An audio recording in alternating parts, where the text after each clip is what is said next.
Some movies entertain, others tell a great story, but a rare few make you feel like you've stepped into another reality. From psychological spirals to surrealist visions, these classics challenge us to think, question what we know, and sometimes squirm in our seat. This is a journey through classic mind-bending films that alter our perception and linger in our head for days. Alfred Hitchcock's Vertigo is a hypnotic descent into obsession, identity, and illusion, where reality slips just out of reach. James Stewart plays Scotty Ferguson, a retired detective whose fear of heights sets the stage for one of cinema's most unsettling psychological spirals. Hired to follow a friend's wife, he becomes entangled in a mystery that blurs the line between love and fixation. Hitchcock uses dizzying camera tricks, most famously the dolly zoom, to pull viewers into Scotty's fractured perspective, making us question what's real and what's imagined. With Bernard Herrmann's haunting score and a final act that twists obsession into tragedy, Vertigo is a dream you can't quite wake from. Orson Welles' The Trial drops you into a beautiful nightmare where logic bends, and every door leads somewhere stranger. Anthony Perkins stars as Joseph K., a man abruptly arrested for a crime that's never named, and may not even exist. The labyrinthine sets feel like a trap designed by Kafka himself, with vast empty spaces that dwarf the characters and corridors that twist into nowhere. Wells turns the bureaucratic process into a surreal spectacle, blending oppressive architecture, stark lighting, and disorienting edits to keep both Kay and the audience off balance. Like a dream that starts mundane but grows more sinister with each turn, The Trial leaves you questioning not only the nature of guilt, but whether escape was ever possible in the first place.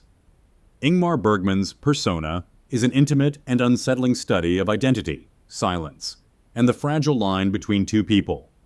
It begins with a famous actress, played by Liv Ullmann, who suddenly stops speaking and is sent to a quiet seaside house to recover. There, she's cared for by a talkative nurse, played by Bibi Andersson, and over time their personalities begin to blur. The roles between them shift, sometimes warmly, sometimes with a strange tension. Bergman tells the story with the simplest tools: piercing close-ups, long silences, and sudden startling images. By the end, Persona feels less like a drama and more like a question about the masks we wear and whether our identity ever truly belongs to us. The Red Shoes is a lush, intoxicating blend of art, ambition, and obsession, wrapped in some of the most breathtaking technicolor ever put to film. At its heart is Victoria Page, a gifted ballerina torn between love and the consuming demands of her craft. The film's centerpiece, a nearly 20-minute ballet sequence, blurs the line between performance and reality, pulling the viewer into a fever dream where the stage feels infinite and the dancers seem to float in impossible space. Co-directed by Michael Powell and Emmerich Pressburger, it's a story where beauty and sacrifice are inseparable, and the cost of greatness can be everything you have. By the time the curtain falls, The Red Shoes has already left its mark, haunting, dazzling, and impossible to forget.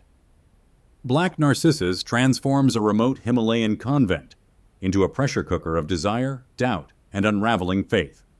A group of Anglican nuns arrives to establish a mission in a former palace perched high above a valley. But the thin mountain air and the haunting remnants of the building's past begin to erode their resolve. Deborah Kerr anchors the story with quiet intensity, while Kathleen Byron delivers one of cinema's most unsettling portraits of obsession. Also co-directed by Michael Powell and Emmerich Pressburger, the film uses bold, expressionistic color and towering matte paintings to make every frame feel both majestic and claustrophobic. As tensions mount and reason slips away, Black Narcissus becomes less a tale of piety than a feverish study of human vulnerability, set against a backdrop that seems ready to swallow its characters whole. Federico Fellini's 8½ is a dazzling, self-reflective plunge into the mind of a director who's lost his grip on both his film and his life. Marcello Mastroianni plays Guido Anselmi, a filmmaker adrift in a fog of creative block, romantic entanglements, and childhood memories that surface without warning. Fellini blurs the boundaries between reality, fantasy, and dream logic, creating a cinematic language where a single cut can transport you from a bustling film set to a surreal parade or a childhood seaside vision. Shot in luminous black and white, 8.5 is as much about the chaos of artistic creation as it is about the man behind it, an intoxicating swirl of spectacle, confession, and pure imagination. By the time the closing scene unites every character in a strange, joyous dance, it's clear we've been watching not just a story, but the inside of a restless mind at play. The Manchurian Candidate is a razor-edged political thriller that blends Cold War paranoia with a mind-bending tale of control and manipulation. Frank Sinatra stars as Major Bennett Marco, a Korean War veteran plagued by nightmares about his former platoon. Nightmares that lead to a chilling discovery. One of their own, a decorated war hero, has been turned into a weapon through psychological conditioning. As buried memories resurface, the film tightens into a deadly game of political ambition, family betrayal, and conspiracy. Angela Lansbury delivers a chilling turn that redefines the idea of a manipulative parent, while the story's twists keep viewers in a state of uneasy anticipation.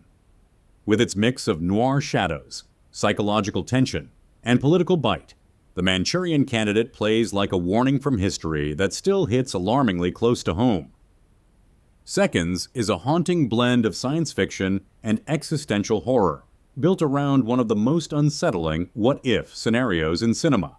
Directed by John Frankenheimer, it follows a middle-aged man dissatisfied with his life who's offered a chance to completely start over. Through an elaborate and secretive procedure, he's given a new face, a new identity, and the promise of a second chance. But the fresh start quickly curdles into alienation, paranoia, and the crushing realization that you can't escape yourself. Stark black and white cinematography turns even ordinary spaces into alien landscapes, while the story unravels with a slow, suffocating inevitability. Seconds isn't just about the fantasy of reinvention, it's about the terror that comes when the dream reveals its price. Peeping Tom is a chilling, voyeuristic thriller that forces the audience into the uneasy role of accomplice. It follows Mark Lewis, a shy, soft-spoken cameraman who harbors a deadly obsession, filming women at the moment of their death to capture their fear. As the story unfolds, his carefully constructed facade begins to crack, revealing a past scarred by cruel psychological experiments. The film's bold choice to shoot from the killer's point of view implicates the viewer in his crimes, making the act of watching feel disturbingly complicit. Condemned on release and effectively ending director Michael Powell's career, Peeping Tom has since been reclaimed as a groundbreaking exploration of the link between seeing and violating, a horror story about the gaze itself. The Innocents is a masterclass in atmospheric horror, built on the power of suggestion. Adapted from Henry James's The Turn of the Screw, it follows a young governess, played with fragile conviction by Deborah Kerr, who takes charge of 2 children in a sprawling country estate. But the idyllic setting is soon shadowed by whispers of tragedy and ghostly apparitions that may or may not be real. Director Jack Clayton uses light, shadow, and unnerving silences to keep the truth just out of reach, letting dread seep in through ambiguity. By the end, The Innocents leaves you questioning whether the true haunting is supernatural or buried in the human mind. Eraserhead is an unshakable plunge into industrial nightmare and surrealist anxiety. In David Lynch's directorial debut, it was shot over several years on a shoestring budget. The film follows Henry Spencer, a man adrift in a decaying urban landscape, whose life unravels after the birth of his not-quite-human child. Lynch crafts a world where every sound hums with menace, every shadow seems alive, and reality bends under the weight of dream logic. The stark black and white visuals, grotesque imagery, and unsettling sound design combine into something closer to an out-of-body experience than a traditional narrative. Eraserhead isn't a film you simply watch. It's one you endure, absorb, and carry with you like a half-remembered nightmare. Thanks for watching, and don't forget to like and subscribe for more glimpses behind the velvet curtain.